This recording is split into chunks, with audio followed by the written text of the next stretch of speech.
Again, its inhabitants took to the roads to escape the pursuing fires.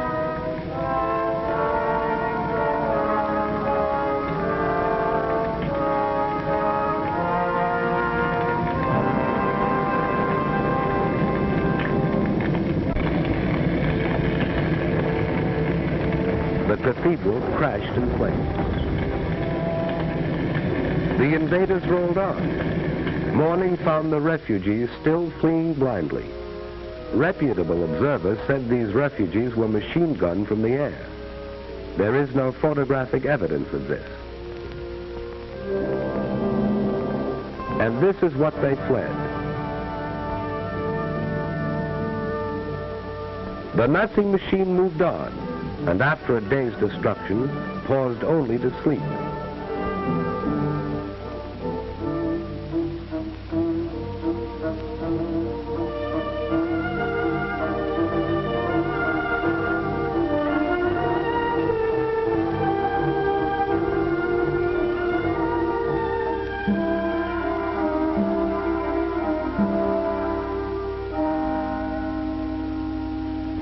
This was Antwerp, where the democracies had fired oil tanks as their armies retreated.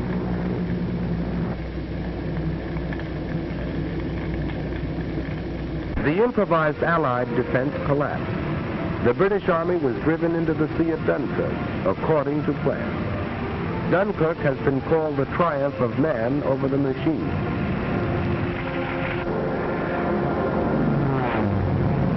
To challenge the Die Fathers, Spitfires rose from British bases and fought for the domination of the air over the desolate beach, while ground forces continued a stubborn rear guard action.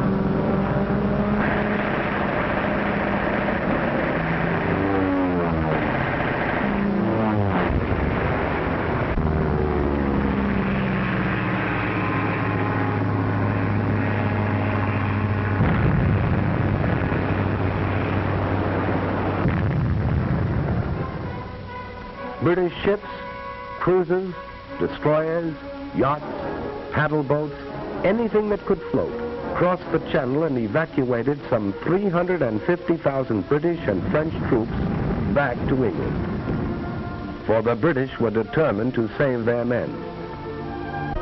Here in the wreckage was the story of the epic evacuation. Men walked into the sea and swam to their rescuers.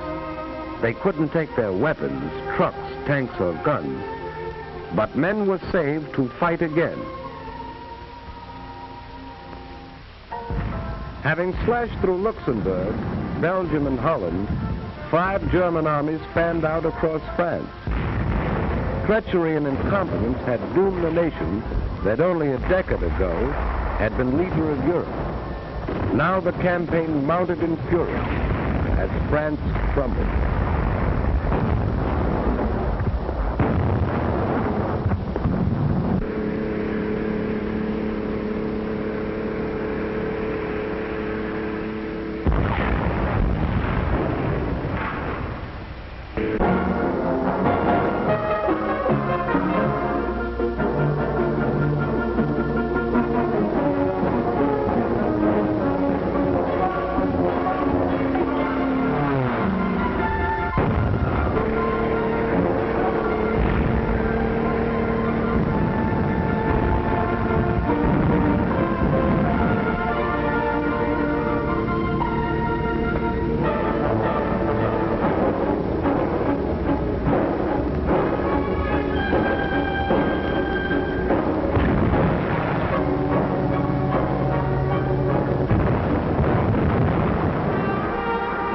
On June 10th, 4 days before France fell, Mussolini entered the war. He had waited until that moment to make his decision.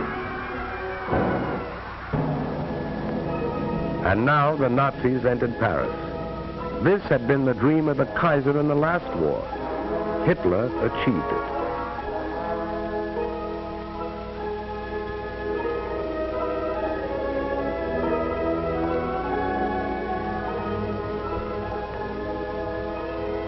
And the Maginot Line was still there. The Nazis had merely outflanked it. Now they tried direct attack, and the Maginot Line fell.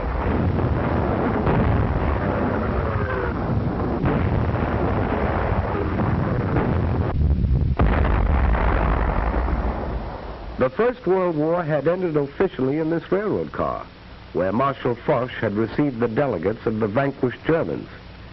Hitler commandeered the car for what he believed was the end of the Second World War.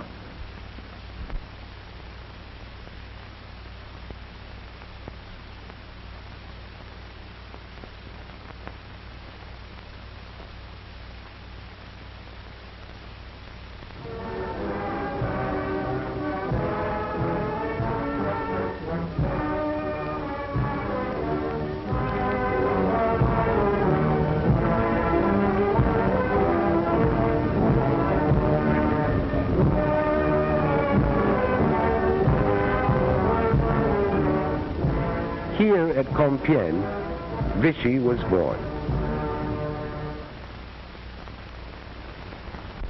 Hitler was happy.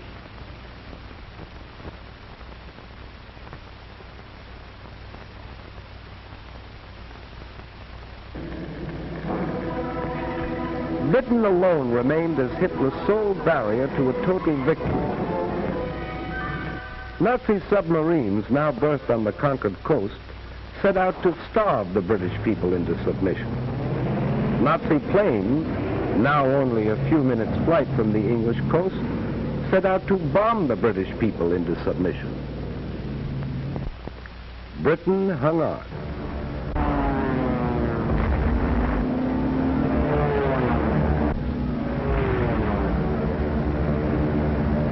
They bombed railroads and factories to disrupt transportation and war production. They bombed by day, and when the Royal Air Force smashed more than 180 of the bombers out of the sky in one session, they bombed by night. The face of London changed. Historic landmarks disappeared. Night after night, London was left a sea of fire.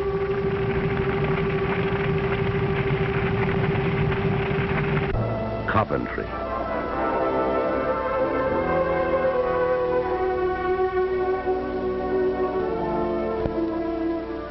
Air armadas appeared over these cities through the fall and winter of 1940 and well into the spring of 1941. Wreckage was cleared and production continued. A new army was created, equipped with new weapons. And Hitler, frustrated, turned east. If this were to be a long war, he would need Russian oil and Russian wheat. So he proclaimed himself anew the archenemy of communism, despite his earlier plea to the German people that National Socialism and communism could live side by side. Now he told them he didn't mean what he said before, but he did mean what he said before that. Military spokesman in Berlin said the Red Armies would be encircled and destroyed within 6 weeks. Its remnants would retreat back of the Urals. There the Japanese could deal with them at the proper time. Joseph Stalin rallied the Russian people. Soldiers and civilians responding with a unanimity that amazed a world that had heard much and knew little of them, rose to repel and harry the invaders.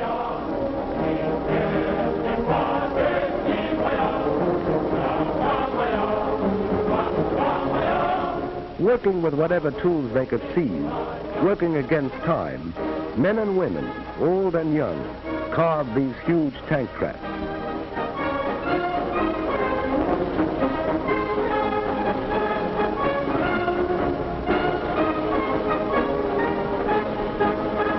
Weapons were distributed to civilian guerrillas assigned to operate back of enemy lines. Anti-aircraft guns swung into place to battle Luftwaffe advance units.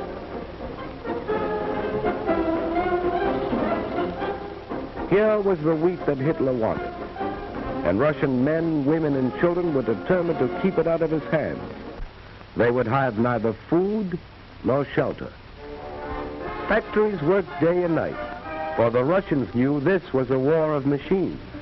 Entire plants were moved east, complete with workers. Weapons of war poured out of these factories, and the Germans, as well as the rest of the world, discovered the Russians had tanks to meet tanks and planes to meet planes. The Russians retreated, but not without inflicting sizable casualties.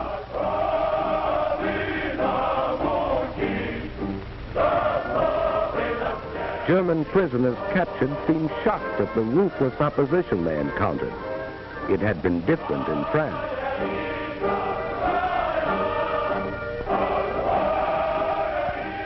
Winter found the Russian army still intact. German casualties mounted until they were counted in the millions. Hitler's armies were not smashed in the winter campaign, but the Russians gained the initiative and held it. As the snows melted, Hitler was to meet new Russian armies and new machines as summer came to the 2,000-mile front.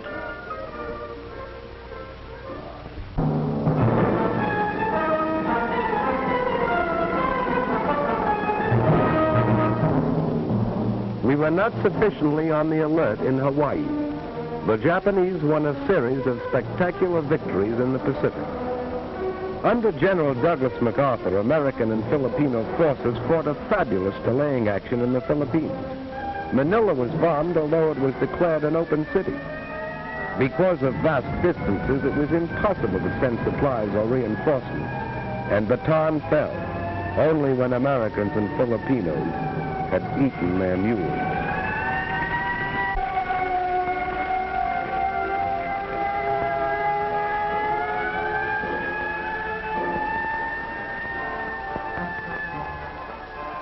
General MacArthur established his headquarters in Australia, and as Commander-in-Chief of the United Nations forces in that area, prepared for the offensive that would develop inevitably. For despite setbacks, we had established a supply chain 6,000 miles across the Pacific that stretched to New Zealand. Like the other democracies, we were not prepared for total war. Fortunately, under the Lend-Lease Act of March 1941, we had set out to become the arsenal of the free and fighting nations. We were determined to supply them with our war goods, whether they could afford to pay or not. We were buying time. Time to convert the industries of peace into war. Time to make ships, merchant ships and warships. Time to make planes and more planes, bombers and fighters, faster, more powerful than any the world had ever seen. Time to make guns, and more guns, shells, and more shells, tanks, and more tanks. Time to gather the huge strength which was ours, to pour the great riches of American earth into the cauldron of war. Iron, steel, oil, coal. Time to build a navy called upon to fight in both oceans and upon all the seas, to convoy men and weapons to Australia, to Britain, to the Middle East, to Russia. A navy that had already undertaken daring raids upon the Gilbert and Marshall Islands and braved Japanese waters, and had taken a heavy toll of the invading forces in the Makassar Straits, and had won the first battle in the Coral Sea. Time to expand a miniature professional army into a modern war machine. Time to take civilians gathered in a peacetime conscription while we were still debating, to mold them into soldiers, train them in the use of new weapons, new tactics. And we were buying time to weld the home front and the fighting front into one. For this was total war, and we realized victories were born in the production line. We needed more ships, more planes, more tanks, more guns, more shells. We were not fighting alone. 9 of the Pan-American neighbors severed diplomatic relations with the Axis. Colombia, Bolivia, Brazil, Ecuador, Mexico, Paraguay, Peru, Uruguay, and Venezuela. At this time, the issue is clearly drawn. There can be no peace until Hitlerism and its monstrous parasites are utterly obliterated, and until 9 of the Pan-American nations declared war upon the aggressors. Cuba, Costa Rica, the Dominican Republic, El Salvador, Guatemala, Haiti, Honduras, Nicaragua, and Panama. Mexico joined these nations in June 1942. We were not fighting alone. Even in the conquered countries, the will to fight survived. Dutch, Belgians, Yugoslavs, Greeks, Czechs, Filipinos, Poles, Norwegians, free Frenchmen, all fought with us on the far-flung battlefield. Australians, New Zealanders, South Africans, Canadians. We were not fighting alone. In this war of the people seeking a world without war for their children.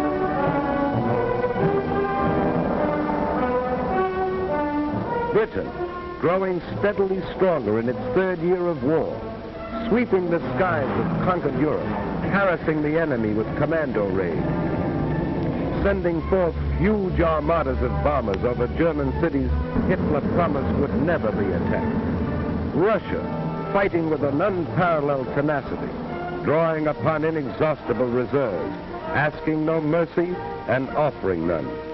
China, knowing the patience of an ancient civilization, surmounting handicaps that would have destroyed other nations, fighting on as it had fought alone. And the people of the United States, an angry people, whose resources and privileges were the envy of the world, offering these without stint, fighting in the factories and the foxholes, fighting in the jungles, the deserts, the frozen wastes, fighting on all the oceans, fighting for survival, fighting a war which would be hard and might be long, but which they would win.